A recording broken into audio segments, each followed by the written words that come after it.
right now is not only the present, but it is the future. For instance, in Nigeria, out of the 200 million people, there are about 480 million people who use the internet. And it is expected that by 2023,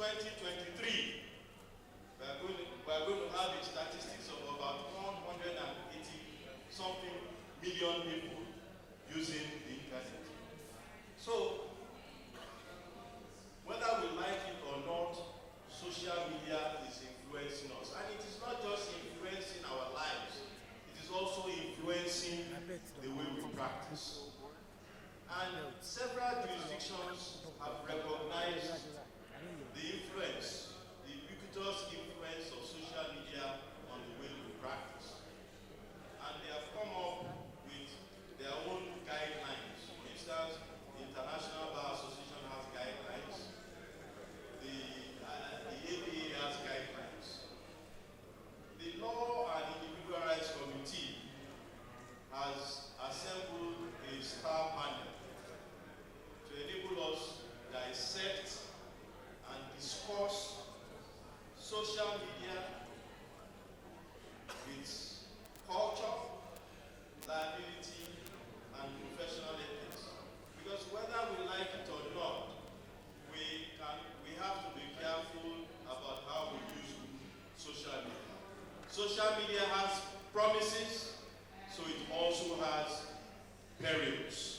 And lawyering in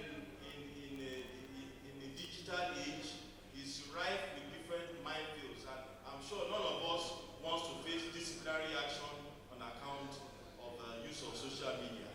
I would like to invite to the stage our distinguished panelists. I will call firstly Professor Oyelowo Oyewo.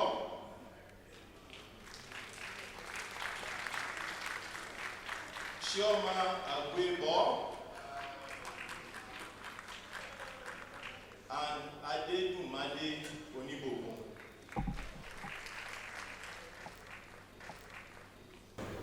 One interesting fact about Mr. Adedumade is that there is no mountain high enough or any river deep enough to stop him from getting where he wants to get to. You can see him here going to court. You can see him, he's on a boat, and you can see his babe.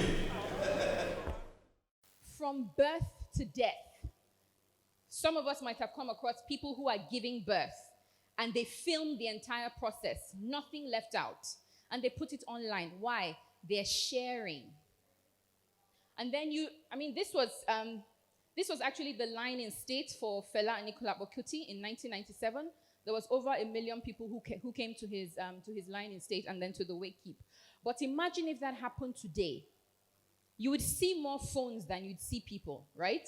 You would see more accounts of the event on social media than you would see people mourning. Why? Because this is who we are. From the time a person is born, we see people who give birth, put pictures of their children on Instagram, and then they're talking to themselves. So the mother will write on Instagram for her baby, "I'm so excited mommy fed me today." Then the mother will respond, "Oh, I'm so glad to be your mother." It's absolutely ridiculous, but people do it, right? From birth to death, people are documenting their entire lives online. And the truth is, law isn't any different. Back in the day, we knew that when you're in court, you don't talk about the matters outside, right? I'm not a lawyer, but so correct me once I'm wrong. But you don't talk about the matters outside. But I've seen court processes being tweeted by individuals inside the courtrooms, especially when they're political cases, especially when they concern people who are politically exposed, right? Why do we think law will be different? Why do we think that the sacredness of law will not be touched by social media? Why do we act like we don't know that this thing exists? Like we don't come out of a courtroom having spent the entire day there, and then we're not checking our WhatsApp to see if someone has messaged us. And so let's talk about, very quickly, the practice of law in the age of social media. What has changed? The gig economy. The good professor talked about how we're not supposed to advertise ourselves, right? But whether we like it or not, people are advertising. In prepping for this session, I chanced upon an article written by a lady, and she was just talking about how does social media affect law. And I have an event coming up before the end of the year. I made up my mind that I have to bring her to speak. Why? She didn't advertise herself, but she wrote about what she knows. And we're going to come to a slide where I talk about value and what we're offering people and what makes us different from any other lawyer. By the way, it's my first time at the MBA conference, and I was tweeting earlier that I was almost overwhelmed by the sea of black suits. Like, I'm almost happy I didn't wear black, right? Because I feel like if something had happened to me, you wouldn't be able to find me, right? But there's so many people here. But that in itself is a problem. What makes you different from the other 10,999 lawyers here? What makes you special? Whether you work for yourself, whether you're affiliated to a chambers, whether you're working for the biggest names. I remember that back in the day, your worth was determined by the person you worked for. So if you worked for certain chambers, your shoulders were higher than others. But what separates you today? When there's someone who can just write a small article, put it up, and even though I've never met her, I've penciled her down for anything I want to do with law because her article was brilliant. So there's the gig economy, but you don't have to advertise yourself. You don't have to contravene the rules that talk about touting, publicity, and advertising if you don't want to. But how do you not circumvent, that sounds illegal, but how do you work around those? There's also the exposure to media. I've talked about people live tweeting court processes. There's also the bit where people talk about lawyers who have done them wrong. And I have a slide where I talk about the court of public opinion.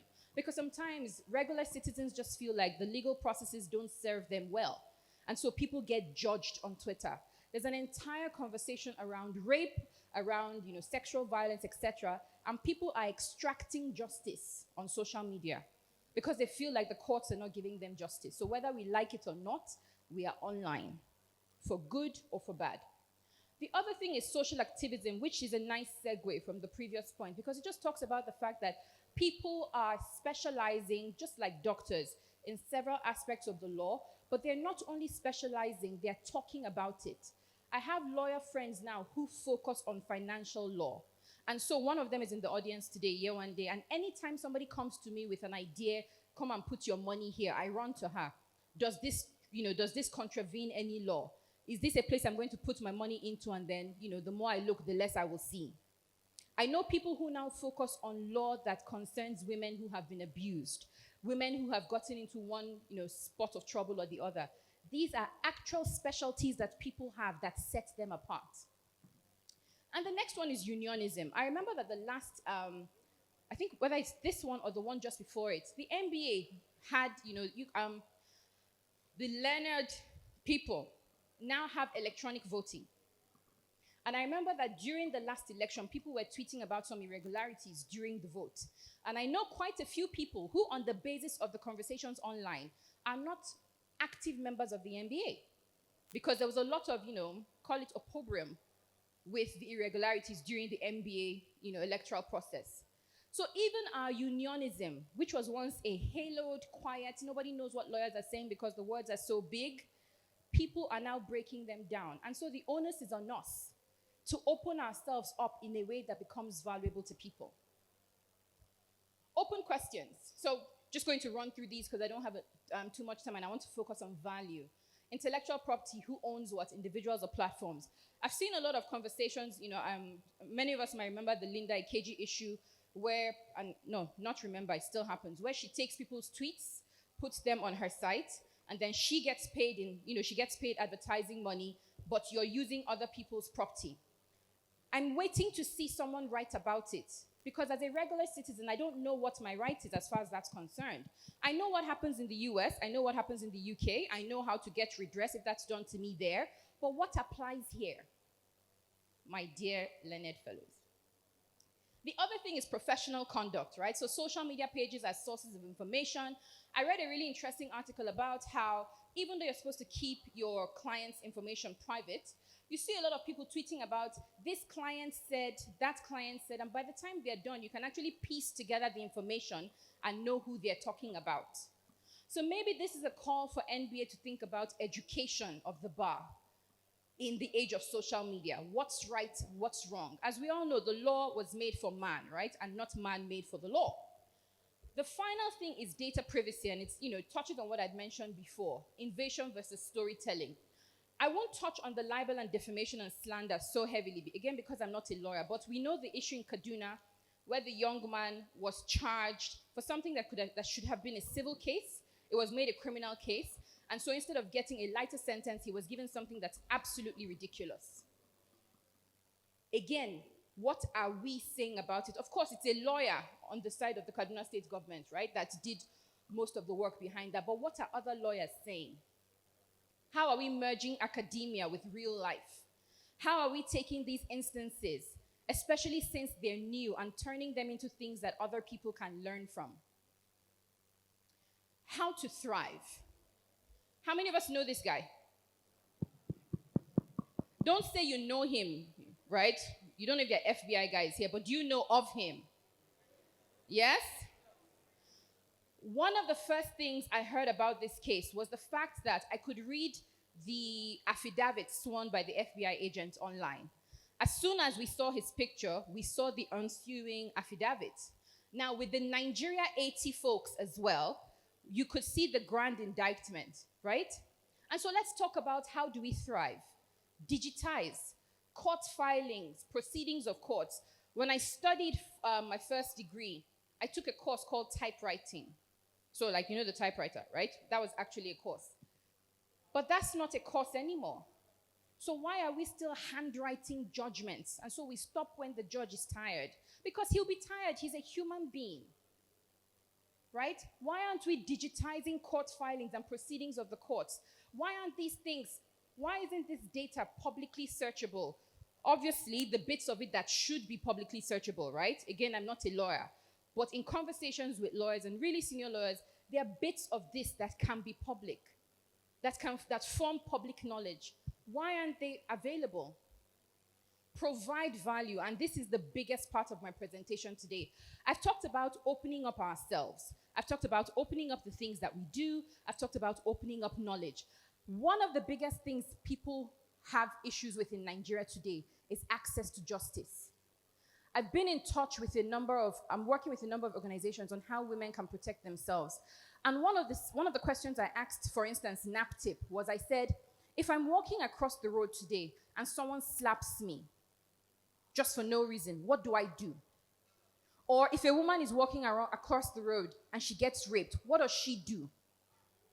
Because sometimes people call you and say a 2-year-old has been raped, but they shouldn't call me. They should know that if something like this happens, this is where you go, this is where you go, this is where you go, and this is the process, and these are the things that should happen. This is where we can be helpful.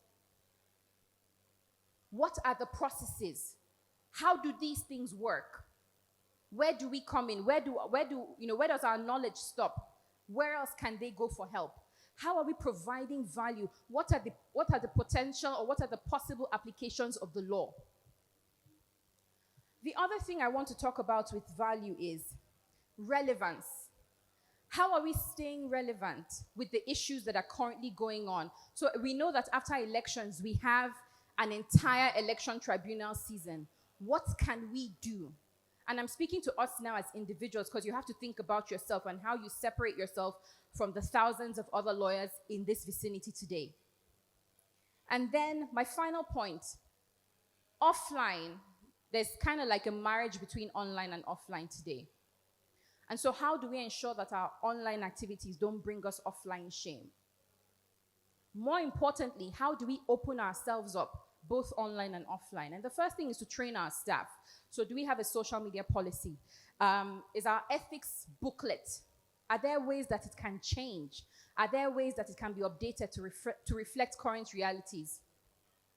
The final thing I'm going to say is, and I've said this before, is that with social media comes the court of public opinion, meaning that there are rewards and there are consequences for everything that we do. Thank you. Thank you.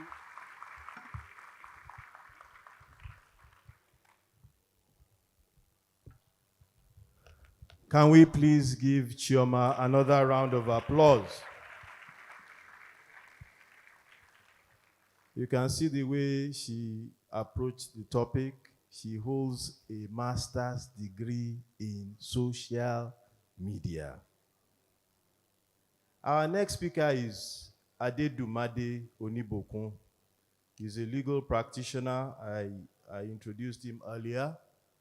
But before I call him up to make his presentation, I would also like to recognize some of the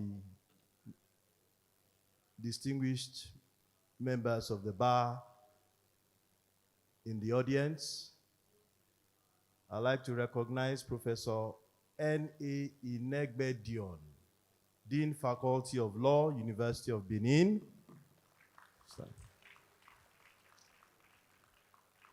The Honorable Attorney General and Commissioner for Justice of Kogi State, Ibrahim Sani Mohammed, Senior Advocate of Nigeria.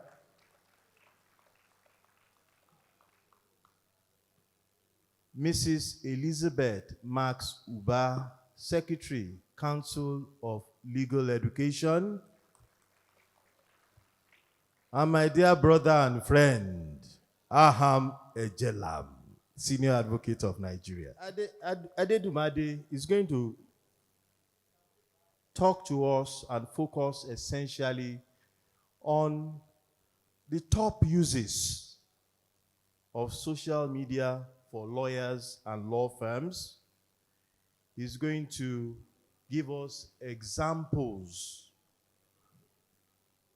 case studies and illustrations relating to how you can advertise, how you can be in breach of the rules of professional conduct by advertising on social media. And I'll give just an example. We have all said many of us are on LinkedIn. And you know that when you are filling the various links or the various forms on LinkedIn, there is an aspect that talks about skills and endorsements. So some people, in order to project themselves to be what they are not, sometimes claim to be specialists in an area of law which they are not. Some also get endorsements from people. Oh, he is a fantastic lawyer. He wins all the cases that he handles. Those are issues which clearly breach the rules of professional conduct. So he's going to dissect that for us. He's also going to tell us how courts can use social media to improve their customer experience. Adedumade, take it away.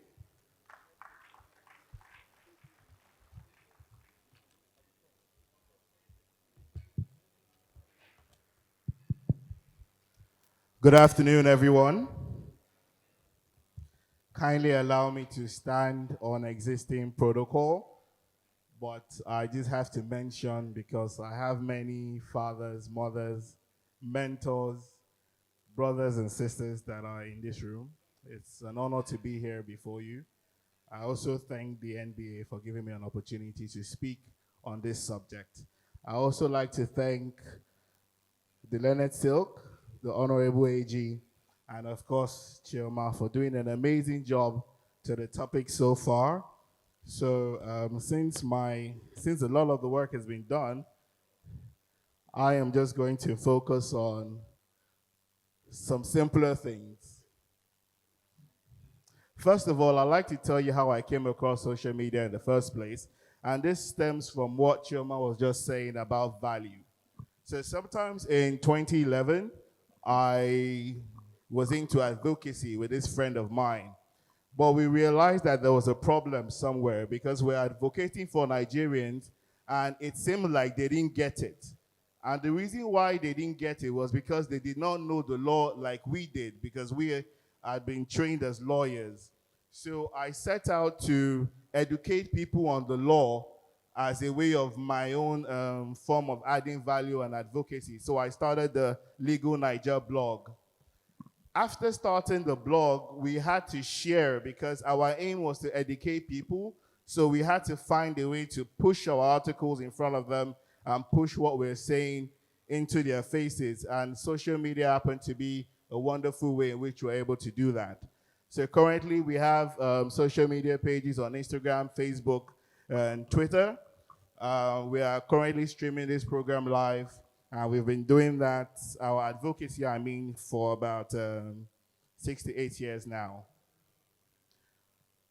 So let me focus on social media for lawyers. Sort of, this thing seems to be different from from where I am, but I'll just talk and walk around and share my experiences. So for lawyers, social media is very tricky because we are not allowed to advertise. It's a breach of the rules of professional conduct. However, we are allowed to educate. And that is where lawyers can thrive in the social media space. It will be very wrong for you to go online and tell someone or post a tweet that says, I am a lawyer, I am available for all your CAC matters, or I wish my slide was showing. There's something I'd have loved to show the crowd. But anyway, my topic is social media for lawyers, liability, professional ethics. Anyway, I'll just continue. We know we cannot advertise. It's in Rule 33 of the RPC. We cannot tout ourselves out there as lawyers. There are also some other rules we cannot flout. For instance, Rule 26, which talks about the confidence of a client. Choma also said something on that issue as well. And also Rule 27, which talks about newspaper comments on pending litigations. And Rule 33, of course, I just said that, which talks about advertising. Now, there are other ethical rules that lawyers are not supposed to breach on social media. Some of them include not sharing information that you know is false. Also includes disclosing privileged information, especially when it's your clients. Also, you cannot communicate with an opposing party, even if you know their Facebook handle or their Instagram handle, when you have not spoken to their counsel first. We cannot solicit, which is also very important. But outside all these things, there are still a lot of opportunities for lawyers, especially as regards to social media. And I will start by using myself as an example. So there was one day I was coming back from church on a Sunday. I've been blogging for so long, and I started my own practice not so long before then. And as I was parking my car from church, someone just sent me a DM, and the person wrote, "Do you even have a law firm?" And in my mind, I just looked at the phone and just threw the phone away. Like, what does this person mean? That I've dedicated years of my life to sharing all these things that are coming to ask me if I have a law firm. Of course I have a law firm, but I did not react that way. I picked up my phone and in a gentlemanly fashion, I responded to the person, sent the person the link to our website, told them how they could find us on social media, and send our phone numbers. And the person just said, "Okay, can you come to our office tomorrow?" And I'm like, "Where is your office?" And when I saw the name of the office, I was like, wow. So now so brief they come, basically. Another opportunity I got from social media, so I did video content where I also educated people on various aspects of the law. And via our official website, there's a way you can schedule an appointment with us. And I got an email that someone had scheduled an appointment with our firm. And when I checked and I responded to the person, I found out that the person was an expatriate. So I got to the meeting and we had a discussion. And the person told me, "Oh, you were the one that created that video, right?" So that was how I learned that this person had gotten our contact through the video that we had done educating people on the law. Now, the other sides of social media I believe people should know. You cannot afford to be rude. you have to be fit and proper even when you're on social media as well. So there was one day I was on Twitter and I tweeted something. I can't remember what exactly it is. And my avi on Twitter, I was wearing a suit and a tie.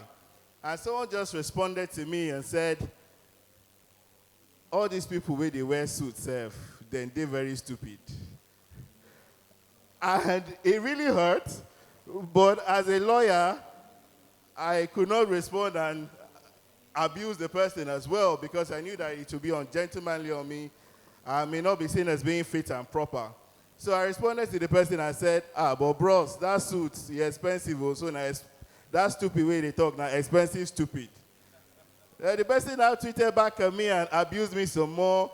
And I kept on going back and forth with the person. Eventually, the person said, bros, I beg, no vex. You are not stupid. I apologize. But that was because I was able to interact with the person knowing that I could not belittle myself or my profession by going down and exchanging words that were unprofessional. Also, there's something you should know about social media. Because my slide is not coming up, I'm just going to share my experiences so far. Your clients follow you on social media. So I realized one day that I had some clients that were following me incognito. So they will not tweet at me, they will not talk to me on social media, they will not like any of my content, but they were watching everything that I did. So it made me understand the responsibility that I had to ensure that I portrayed myself, what I'll use as a good choice of word in that instance is credibly, which I will implore people on social media here to use, to do as well. Now, what are the opportunities for your law firm if you use social media? I touched on some. It allows you to get briefs. It allows you to be seen as an expert, especially when you write on a certain area of law over time. People don't just believe you're an expert when they see you write one article. Trust me. They follow you, they research you, and when they see that, okay, you've written on a topic or on various topics for a number of months or years, perhaps, that's when they'll regard you as an expert and even want to do business with you. It allows you to stay top of mind. So I have many friends that we've not seen in many years, but they remember me as a lawyer because they see my content all the time on social media. So whenever they need a lawyer, they just call me. Some of them, I don't speak to them or I may not have spoken to them for years, 5, 10 years, and they just call me up. I'm like, dude, it's been a long time. Or my friend, how are you? And they're like, oh, I need a lawyer. So when you share your content online or when you're visible online, it allows you to stay top of mind.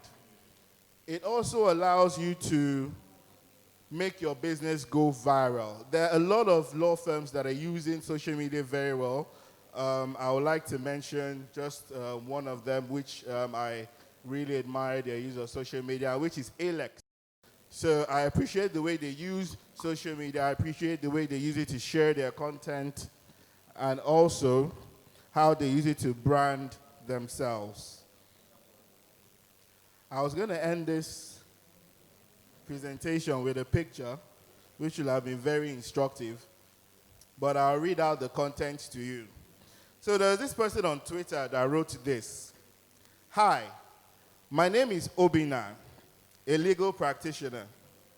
You can contact me for registration of your company, business name at CAC, filing of tax and annual returns, trademarks and patents, and all legal related drafts. I am just a message away. Kindly retweet. Now, what was very instructive was the person that retweeted the message. So the person that retweeted the message is the handle called LPDC Nigeria. That is, I'm sure we all know what the LPDC is. So what the LPDC now said was, hello, Obina. We need you to open your DM so we can address a correspondence to you. So this is also another lawyer who says, hey guys, please, I am a full-time solicitor and I am your plug for probate, conveyancing, transactional drafting, IT, IP, corporate, in fact, everything legal, I can facilitate in Port Harcourt. Please retweet my client might be on your TL. TL means timeline for those that don't know. And the LBDC also responded to this person. Apparently, the person has blocked them. I think a number of lawyers in this room have also blocked the LPDC so they won't see your tweets. But just be careful so they don't catch you one day. So the LPDC now responded to him and said, "Counsel, we are yet to hear from you." Apparently, there had been some form of communication already. "Sequel to your tweet below, we are pleased to inform you that we have taken action and the results will be released to the public.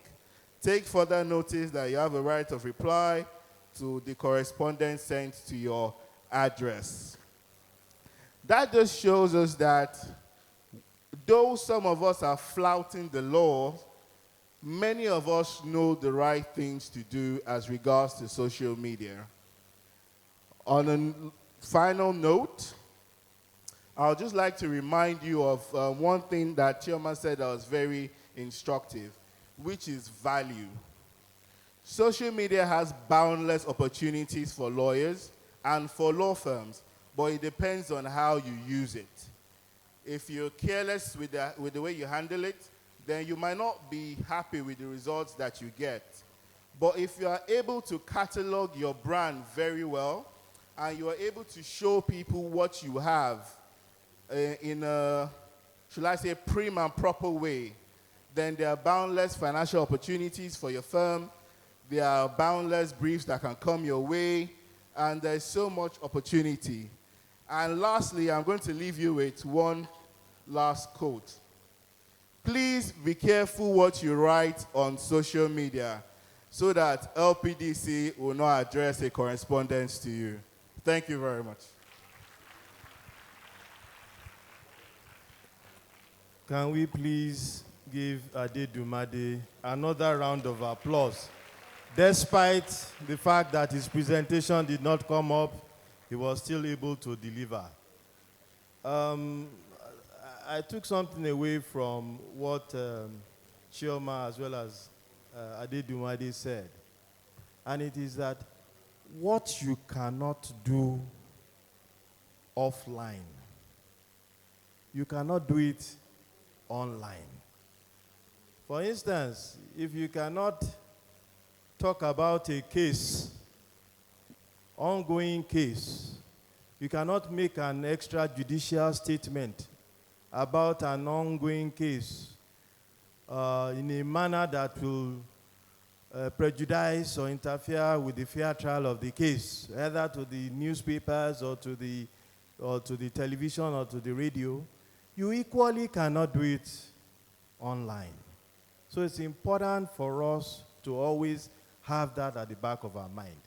And in addition to what Adedumade said, I think one of the benefits or top uses of social media for us lawyers is also investigative services.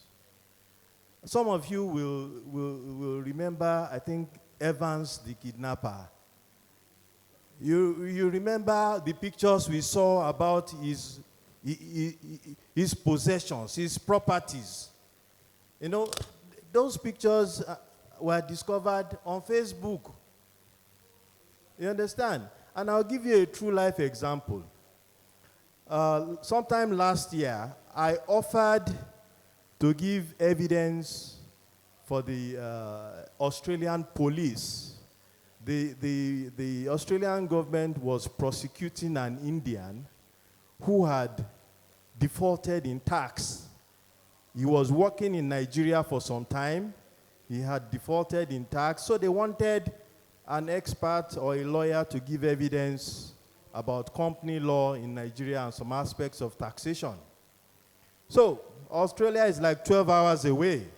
So by Skype, I woke up around 1 a.m. in the morning. The court was sitting there in Australia. The judge was there. I sat in my office, home office, and then we started Skyping.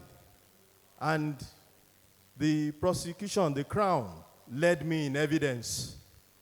And the defense counsel started cross-examination. The questions he was asking baffled me. He was asking questions which I knew this guy had researched me through and through from beginning to the end on social media. All my trips to Canada, the companies I was directors, he wanted to check my credibility. So you can actually use social media to investigate witnesses. For example, experts who claim to be experts in certain aspects of certain fields. You can research them to discover the kinds of publications they have done. Maybe they have contradicting opinions in respect of what they claim they want to come and give expert evidence about. So there's so much benefit from the use of social media. We had a 1-minute icebreaker video about use of data in Nigeria, because we were talking about Nigerians being top on the list on the use of social media in the world. I don't know if the 1-minute video is still available, and let us share that 1-minute video before we start the question and answer session. I believe that you have all posted your questions on the WhatsApp number as well as the Twitter handle that I earlier provided you, but if you want me to give it to you again, the number, the WhatsApp number is 080803 203 3791. And the Twitter handle is #AGCSM session. Please share the 1-minute video.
I hope this was it was supposed to be at the start as an icebreaker, not intended to offend anybody. I hope you just enjoyed it.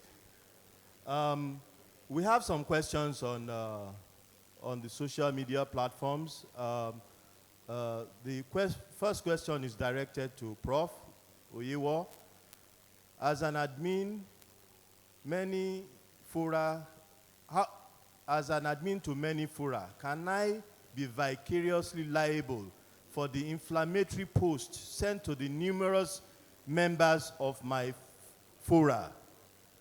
You are on some of my fora. I want to be guided. The question is from Rafiu Tolani, Admin Lawyers Forum. Next question is, how do we relate demanding that a person who posts on social media to show that the content is true with the presumption of innocence guaranteed by the Constitution? The question is from Lawson Esquire, Bini Branch. Another question says that if I have a social media handle that does not bear my real name, and I constantly post sexual stuff, but everyone knows who owns it, can the LPDC summon me for any write-up on that page which does not bear my name as enrolled? Lawyer. That one is anonymous. Another question is what is the legal implication of sharing information on the social media that can threaten the unity and national security of the nation, Nigeria to be precise? If any, how do we juxtapose it with the fundamental right to freedom of expression as provided for in the Constitution?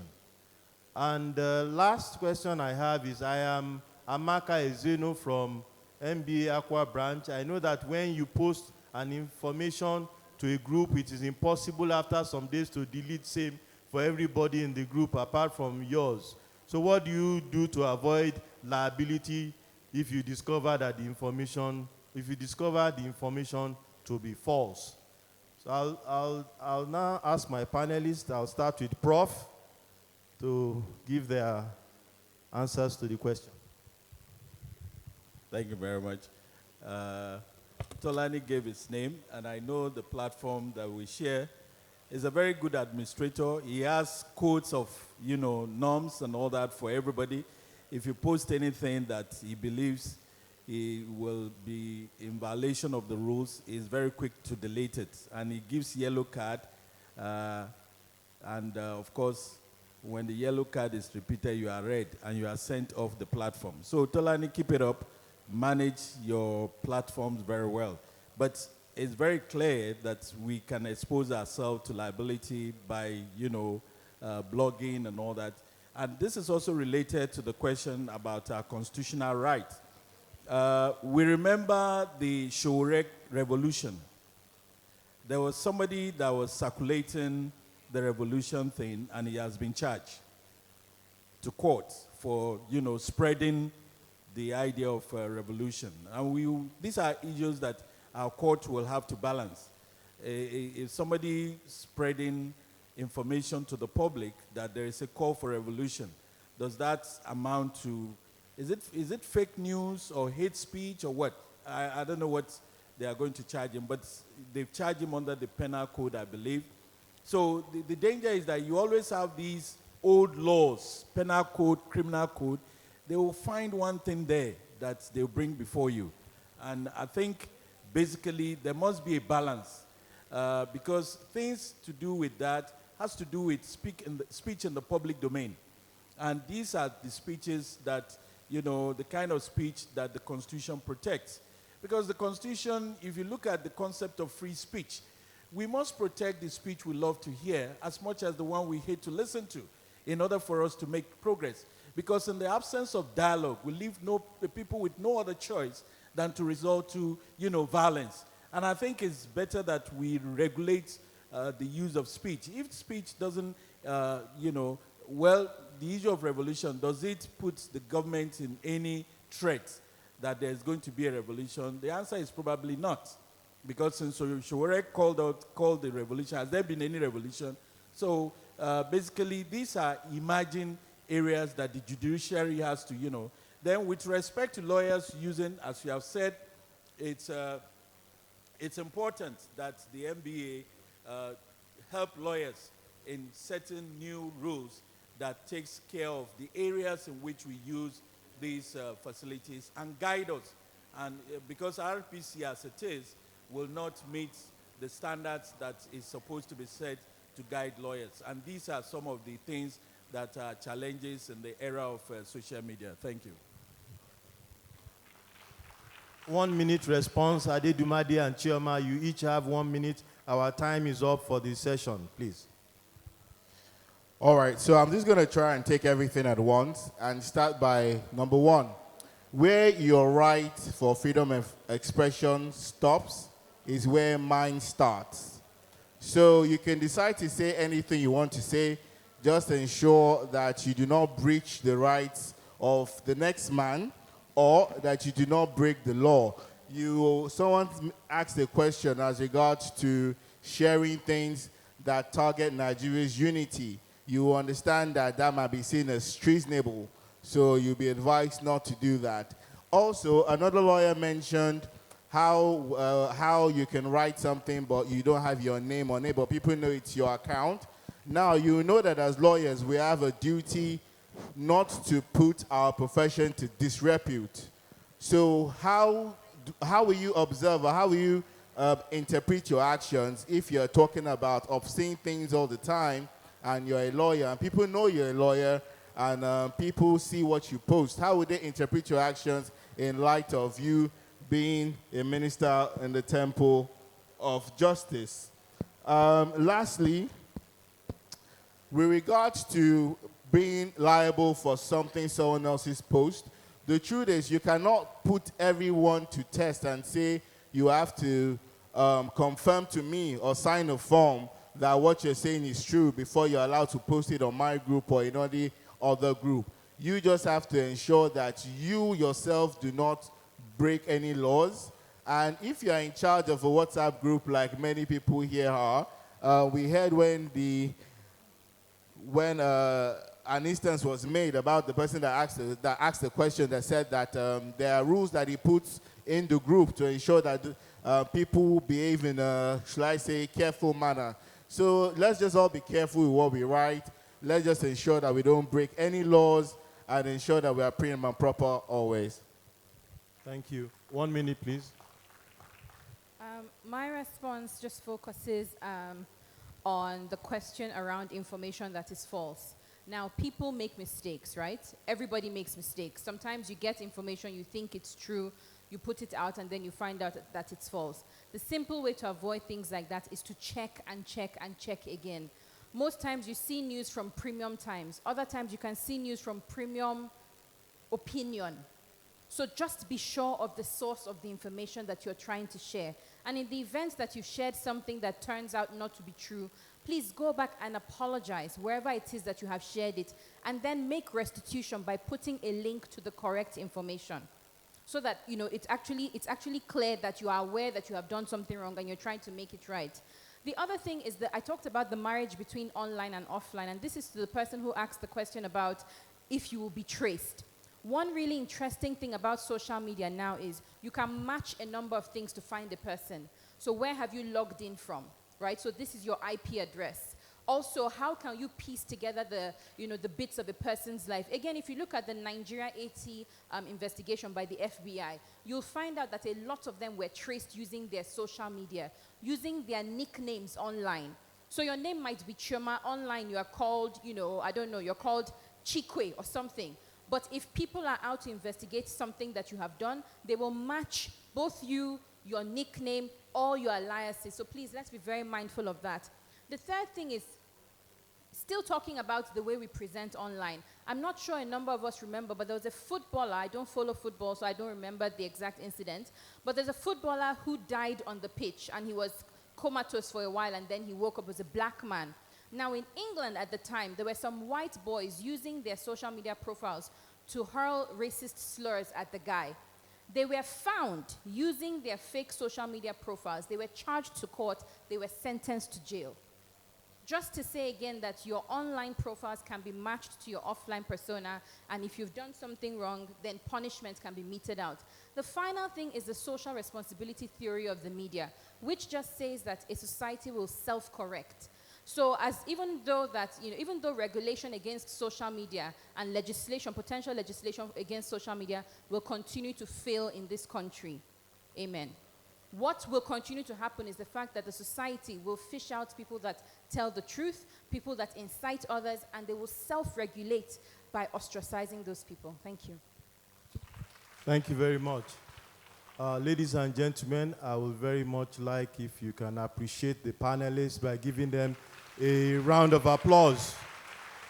You have been a fantastic audience. There are a lot of takeaways from this session, from the panelists. We should use social media wisely. We should be able to advise our clients too, how to use social media wisely so that whatever they post may not come back to haunt them. Too much of everything is bad. When I saw the statistics of Nigerians spending 3 hours, 30 minutes daily on social media, I find that very alarming. We even exceed the USA. We exceed even countries like China on social media. Too much of everything is bad. So there must be a way that we can rest this use of social media and invest in building relationships. I think Prof said something very important. The MBA must take this very seriously and come up with the guidelines on the use of social media, just like other jurisdictions have done. When there are guidelines, people are guided how to use and not to misuse social media. Once again, I want to thank you for being such a wonderful audience. Please give yourself a round of applause. Thank you very much.